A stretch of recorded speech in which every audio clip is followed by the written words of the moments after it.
in which we will be tracking workplace violence, and that anybody can do the newly open pediatric mental health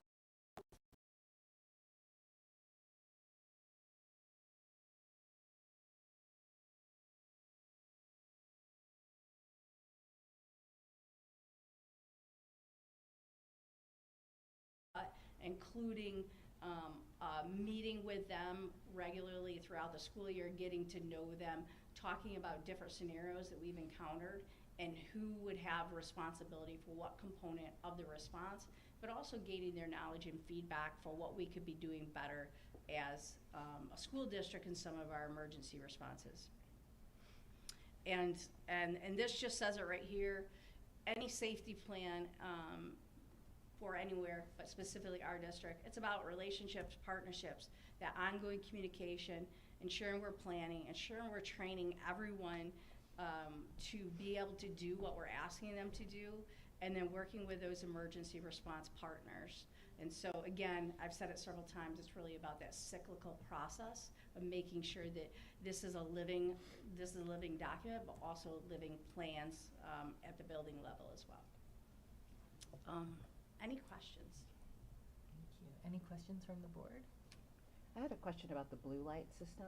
Yes. So right now it is, did I hear you correctly, is it on every campus or just TCMS? It is in every single building, and so we have the ability to activate automated responses to all of the emergency that we would need. For example, an evacuation, and it would specifically because each school has 2 evacuation sites, it will specifically say which evacuation site they're going to. It also has, if we need a hold in place, which we often use for an emergency in the school to protect the privacy of staff and students. If they have a medical emergency, we will do a hold. And the blue lights in the buildings will flash. We have scrolling signs that give directions, and then we have an audio that specifically says if somebody pauses and just listens, it will tell every staff and student exactly what they need to do. It's fully functional in every building. We do test it frequently to make sure the scrolling signs are working, the blue lights are working, and then we actually test the audio to make sure it can be heard in multiple areas. And we actually, administratively, we're just talking about today that we want to test that again within the first week when students aren't in the building to make sure we're fully functional. And so we already have that planned for the company. Thank you. I had a quick question. Yeah. You mentioned that it was going to be codified that parents would be informed about drills. Yes. Isn't that already our practice, at least in some buildings? I feel like as a Council Rock parent, I am receiving notification that a drill is happening during the week, that it's a fire drill, that it's an evacuation drill. I think at the elementary level, some have engaged in that. Okay. But it's never been a requirement until this year. Excuse me. So the high school, TCMS, and I'm not sure Frez has it either. There used to be the philosophy that to fully practice a drill, people should not know that it's happening because you want them to be able to respond in real time. And so the premise of this is to lower anxiety. They won't know the date or the time. They'll just know that if something happens that week, hopefully it is only that drill. They won't be told what drill it is, but it still gives some of that notice. Thank you. You're welcome. We had previously, just because of the anxiety that was caused by drills at the primary level, started to do that. Now that's the state's requirement that we do that K through 12. So Thanks. Which Teresa said. Any other questions? All right, thank you. Thank Okay, you. thank you. So if there are no other questions, I'll call for approval for the safety-wide plan. All in favor? Oh, no, we need to move it. A motion to approve the plan? So moved. Second. Any Oh. discussion? Well, actually, I have a question. Yeah. If this is a public hearing, do we then approve it at a later date, or are we approving it now as well? Okay. All right. No, I'm So sorry. okay. Motion carries. All right. Thank you. Thank you. Thanks, Teresa. Thanks, Teresa. And now we'll have Dr. McGowan discuss our code of conduct for this academic year. And the same, it's a good question, Karen. The same exists for this, which is this serves as the public Okay. hearing as well. So people have the opportunity to ask questions. And if there was the need to, based on feedback in the public hearing, we'd be able to come back at the September 3rd meeting and have approval. But barring the large numbers, swaths of people banging at the door to comment in public hearing, we're probably able to go ahead and ask for approval today. The code of conduct has to be approved annually by you, by law, and of course this public hearing as well has to exist. So we have to review annually. We do have building reviews that are conducted, so the way this works is we ask each of the buildings to go through with a fine-tooth comb. We also provide feedback on laws that may have changed, additional requirements from the state. Changes are then proposed. They are then debated and discussed and provided at this initial hearing, of course, and could be adopted, as the slide says, at 9/3 or today if we're ready to move ahead with those. The proposed changes K through 12. First, to point out, interesting as a result of the law, the Crown Act stands for creating a respectful and open world for natural hair. It prohibits racial discrimination based on hair texture and protective hairstyles. So again, this was a new state law put in place, and DASA was now clarified to include the right to self-expression through hairstyles. So our code of conduct, although we would have told you before that this is how we existed, it codifies this in ways that are now very clearly compliant with the law, and protects the students' right, again, to wear or treat their hair however they desire without the threat of racial discrimination, loss of access to school participation activities, and inclusion and opportunities inside and beyond typical classrooms. So the language right from the law. So we have updated the code to reflect that language as well. In addition, we are updating the Brighton Believes packet and the district complaint form to include that language, and again, including that language in the code of conduct itself. We also added language specific to the N-word, R-word, and F-word, and include a statement specific about Crown Act and hairstyles. And then also added language specific to body shaming, which wasn't clearly pointed out in our code before. Again, I would have said to you that any kind of behavior related to that or discrimination would have fallen into categories already around our expectations for students and consequences thereof, but this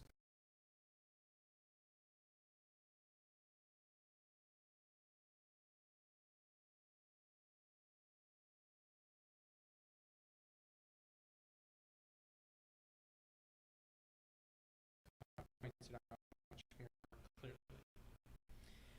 We also have some different language around cell phone use and follow-up. This has been something that we've certainly been involved in. I think the difference now, K through 12, is that we're clearly pointing out, particularly at the K through 5 level,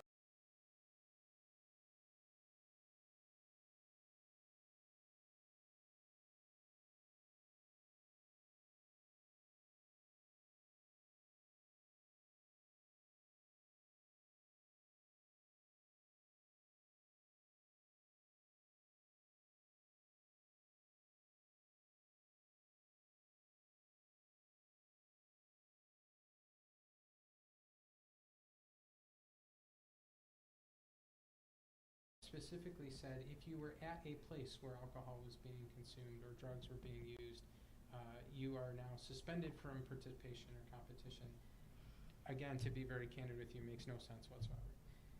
I realize that we all grew up in an environment where that was the way it was, right? Those were common practices. However, it is dangerous when you put kids in a situation where if they are present for something, they then are being punished by the school and not able to participate. They're not encouraged then to help an individual that may need help in that situation.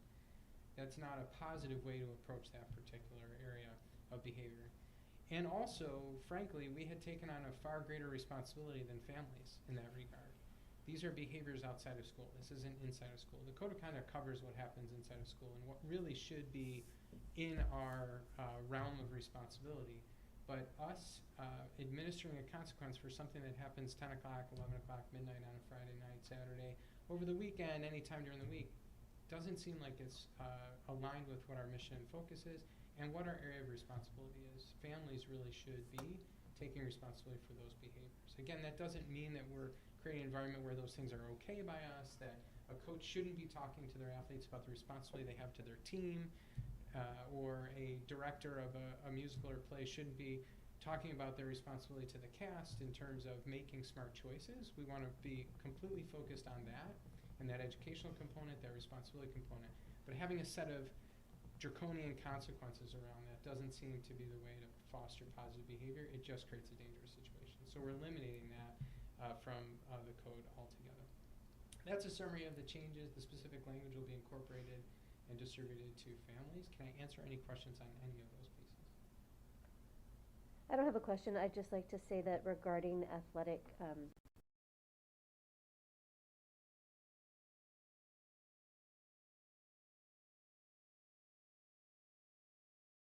and then somehow you have to earn it back. And it was always, you're earning it back depending on where the marking period falls. Mhm. The season may end. Now, what's the incentive? There are all sorts of pieces like that. and there are so many, we know there are so many factors that can affect a student's performance in school aside, the original thought is that you're just simply not trying hard enough, and we know that's not true for so many of our students. No doubt about it. Thanks. Any other questions? I just wanted to say how happy I am to see that we are incorporating the Crown Act. It's very important with what we have in place to show this goes a long way as far as creating a sense of belonging for everyone in our district. No doubt. Thank you. I think even though it may have been on practice and that's who we are, to clearly and directly express that is a thoughtful and inclusive practice as well. Let's just be really direct about that and make sure people understand that. So thanks. All right. If there are no more questions, then I'll ask for a motion to approve the 2024-2025 Code of Conduct. So moved. Moved by Esther, Second. Second by Karen, and it is moved. Now we are going to have to close the meeting and then reopen. We open again. Remind me, do I need to say anything about this? You just have to approve the minutes for the reorg.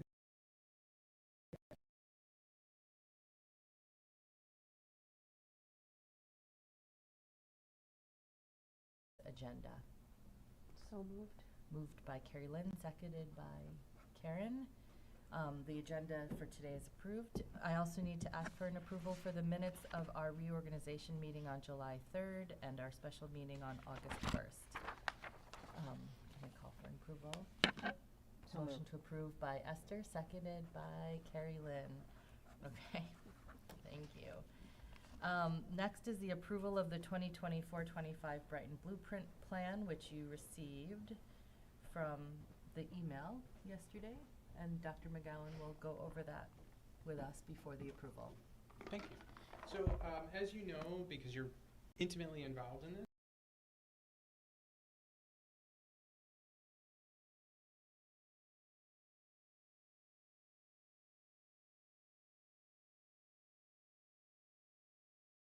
our mission and our vision is and how we get to the next place in all of our work. We do that by going out and asking the community in the springtime what we should do, what we should be thinking about, what should be on our minds as we plan for the short and the long term. And this year we received a tremendous amount of feedback by building, and we're able to take that information and look at our priority areas. I'll go through each of those as well this morning. From there, we get together with a large group of people. I think there were 71 people total that participated in our planning day back in June. You were a part of that, our leadership team, community members, staff members, really did a wonderful job coming together to look at the work that was done from last year and to plan for the future. To hear about mission, vision, core values, to provide us feedback on where we are with those and each of the priority areas as well. We take all of that work then and we meet with the leadership team in August and with the Board of Education in August to walk through action plans. And this takes all of the ideas that are shared on that first day with the community and boils an idea down to a very specific action. A concept down to, okay, then this is what we'll do about it and these are the steps we'll take. This is the group of people or the person that will be responsible for that, and this is when it will happen. For us, it's really important that this is not a plan that sits on a shelf. This really does drive the work. This is a big part of the conversation. It's where all of our committees get their charge from, It's where we are driving consistently K through 12 towards the place that we would like to get to. We report on it regularly throughout the year to you, and then in the springtime, it helps to drive budget recommendations, aligning really our deployment of human and financial resources based on the work that's been done in that current year. We measure it at the end of the year. We come back to the table. We do the same thing again with more feedback from our community each and every year. I won't read all of it at you because people have this as a resource to take a look at. It's also small on your screen. But we reiterate our mission, really, which boils down to between our mission, our core purpose, why we exist, and the vision, what it looks like when that is happening to every student, every child, every day, every way, really focusing on the individual needs of each and every child. We articulate each year our core values as well. We just had the opportunity to walk through those with our new staff members, essentially saying if you do these things, you will be enormously successful here. If you focus on the needs of each child, if you engage with them, if you do that honestly and thoughtfully and in a positive, enthusiastic manner, you will be very, very successful in this organization. So the core values are there as well. Our priority areas in the plan have been adjusted slightly from last year, where we've decided to use the culture and collaborative nature of our staff as a framework throughout each of the areas. Our 4 priority areas this year are mental health, wellness, and student support, academic excellence, the family and student experience, and operations. Within each of those, there are 3 focus areas to really drill down a little bit further. For example, in the operations area, there's a human capital focus area to focus on that part of our operations, who we're hiring, how we're hiring them, etc. Each of the areas has those included. There are 4 goals included in each that we are asking for approval as well. I'm going to, I just want to change how this is viewed so I can read it a little bit better. I'm finding more difficulty in reading small print. I will acknowledge to everybody in this session. Do you want my reading glasses? No, it's okay. Just push this a little bit further back. Mental health and wellness. Because you're approving these as our district goals too, I'd like to have the opportunity to read them and articulate them for the community. BCSD will support the development of the whole child and staff and instill a sense of belonging by creating inclusive environments that foster overall mental health and wellness, socially, emotionally, and physically. Our goal as far as academic excellence is to provide each student coursework that is challenging, to promote individual growth and critical thinking skills. Each learner will be supported to foster resiliency, maximize their potential based on needs and interests. We will focus on culturally responsive and sustaining education practices by celebrating and accepting differences, collaborating, and supporting a growth mindset for all to cultivate curiosity and find the joy in learning. Family and student experience, we will foster an environment where each student and family are seen, heard, valued, and have a sense of belonging. We value our partnership with families and encourage engagement to support all students' needs. And in operations, it is our goal to advance a forward-thinking, safe, and sustainable educational environment that supports academic excellence and community well-being through capital improvement planning, innovative workforce recruitment and retention, enhanced safety and security practices, and efficient resource allocation. We will enhance communication and involvement with all community entities to maintain a community-centered school district. Our action planning in each area is very well defined. You'll find in the plan that the goal exists, and then we are, again, very clearly articulating, and these are just samples of each, so we won't read all of them as I look at nervousness that I'm actually going to read all of the action plans to you, but I'm not. I just would like to make sure I point out, again, that idea of focus areas. There's an objective for each, and the first example in mental health, wellness, and student support would really to look at that specifically, the objective being that they'll develop an understanding of mental health wellness, impacts of mental health wellness, and how to access support.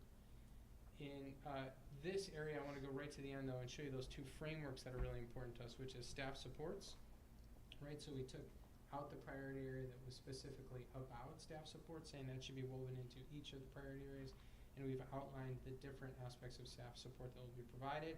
And the equity considerations, again, very, very important to us that this is woven through each of the 4 areas, but that it is pointed out specifically, that we're making sure we articulate very clearly for our school community the equity considerations in each of the areas. Priority area 2 is academic excellence, again, pointing out each of those areas. A focus area, for example, is curriculum. Priority area 3, family and student experience. In the example of a focus area with student engagement, there's a focus area around family engagement as well. And then in operations, as we mentioned, safety is one of the focus areas very specifically. Our next steps in accountability, always important to point out, so that this isn't a plan that sits on a shelf, but that we are living the plan.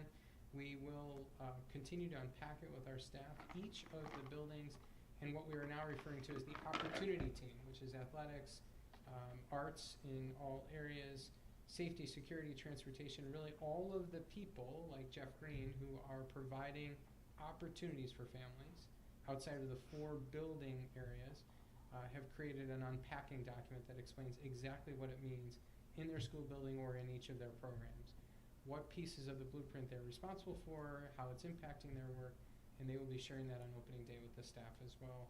Following your hoped-for approval, we'll send out those materials to the staff and post them online for our community to see. We'll update you quarterly, of course. February will drive our budget recommendations, and in June we will host again another planning data update for next year.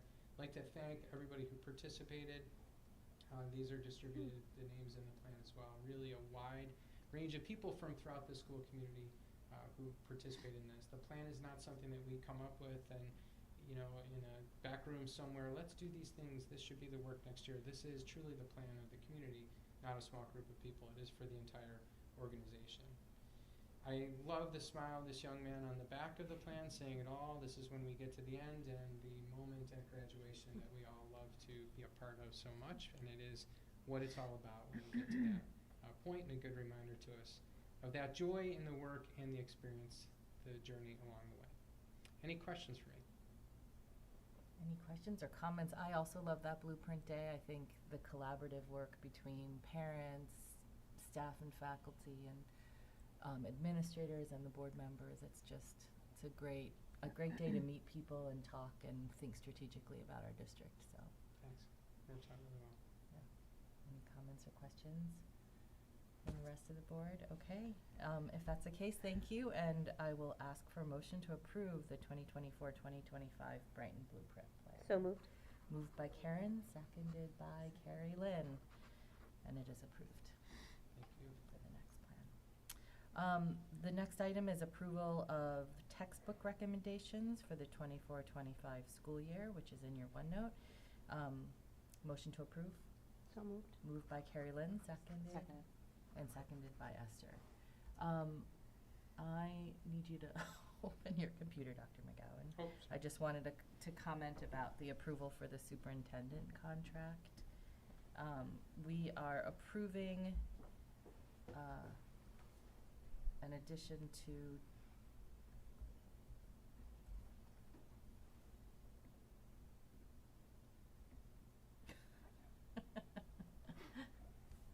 this is an approval to update the term for our superintendent to a 5-year contract. So the state allows us to approve a maximum period of 5 years, and usually we try and maintain a 5-year plan. So every year we update it 1 year to make it a 5-year plan. So any questions about that before we, okay. So a motion to approve the superintendent contract. So moved. Moved by Esther, seconded by Karen. Okay, thank you very much. Thank you all. I continue to find it such a gift to work with you and in this community. Same for us. Thanks. Anything that I need to say about the next item? Nope. Okay, we need to approve the financial depository. Motion to approve. So moved. Moved by Carrie Lynn, seconded by Karen. The next item is approval of the professional development plan for the 2024-25 school year. Motion to approve. So moved. Moved by Esther, seconded by Karen. The next is the consent agenda, which includes approval of personnel changes, recommendations from the Committee on Special Education, approval for recommendations from the Committee on Preschool Special Education, fundraising activities, which include fundraising activities for the girls swimming and diving, boys varsity and JV volleyball, boys varsity and JV volleyball, They'll be busy. two items in September and October, and in September an online candy fundraiser for the same group of students, car wash for girls cheerleading at the end of this month, and then gifts. The consent agenda also includes Gifts, a gift from Elaine Kong to the Brighton Central School District of violins and other assorted violin accessories, and a gift from Jen Kinslow to the Brighton Central School District of 2-string basic books for bass and viola. So approval for the consent agenda. Motion to approve, moved by Carrie Lynn, seconded by Esther. Thank you very much. Are there any other questions or? Okay, before we adjourn, I just want to thank our tech team on this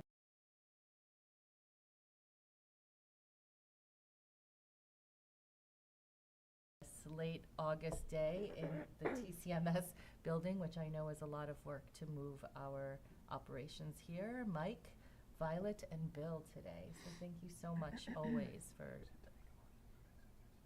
move. And then we need to make a motion to go to executive session after this, after we adjourn. So moved. So moved by Karen, seconded by Esther. So we will move to executive session after this meeting and call for a motion to adjourn the meeting. So moved. Moved by Esther, seconded by Carrie Lynn. Thank you so much. Thank you. That's it.